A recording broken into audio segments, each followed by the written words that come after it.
Bonjour frères et sœurs, c'est le frère Wilfried.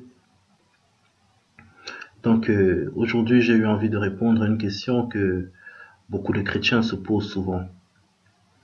La question c'est, est-ce que Satan peut chasser Satan? Réponse oui.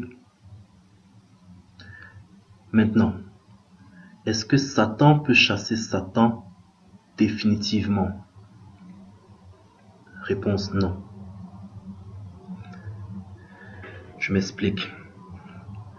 Comment est-ce que les faux prophètes, les apôtres, les bishops, tous ces gens-là dans les églises réveillées, comment est-ce qu'ils font pour chasser les démons?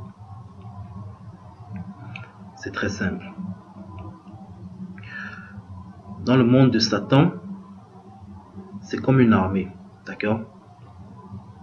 Il y a des démons soldats, des démons sous-lieutenants, des démons lieutenants, des démons colonels, des démons généraux.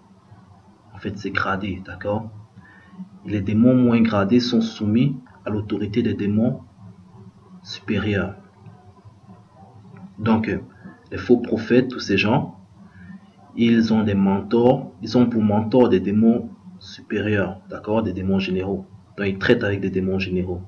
Et c'est par la puissance de ces démons généraux ou colonels qu'ils arrivent à faire sortir un démon dans le corps d'un fidèle. Donc, pendant le culte ou pendant la séance de délivrance, le fidèle qui a en lui un démon soldat reconnaît l'autorité qui vient du faux prophète en fait. Donc, le démon général ou colonel. D'accord? Et se soumet à cette autorité et c'est là qu'il sort.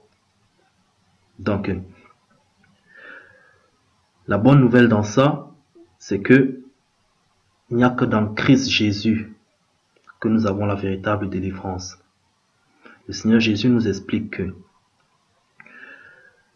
lorsqu'un démon sort de l'habitation spirituelle dans laquelle il était, c'est-à-dire le corps, il s'en va dans les lieux arides. Et là-bas, il ne trouve pas de repos. Il prend avec lui 7 esprits bien plus méchants que lui. Et ils reviennent tous les 8. Et lorsqu'ils reviennent, si l'habitation spirituelle dans laquelle il était, il la trouve habitée. Habitée par qui? Par l'Esprit de Dieu. Là, il ne peut plus rien. Parce que la personne est en Christ. La personne marche dans la sanctification, la personne craint Dieu. Mais si par malheur, les 8 esprits maléfiques reviennent, ils trouvent l'habitation spirituelle vide. Ils rentrent tous les 8 et la condition de ce dernier devient pire que celle qu'elle était avant. Donc maintenant vous comprenez pourquoi est-ce qu'il y a des délivrances tous les dimanches dans les églises réveillées. Ce n'est qu'une illusion. La véritable délivrance c'est en Christ Jésus. Si le Fils de l'homme t'a franchi, tu es réellement libre.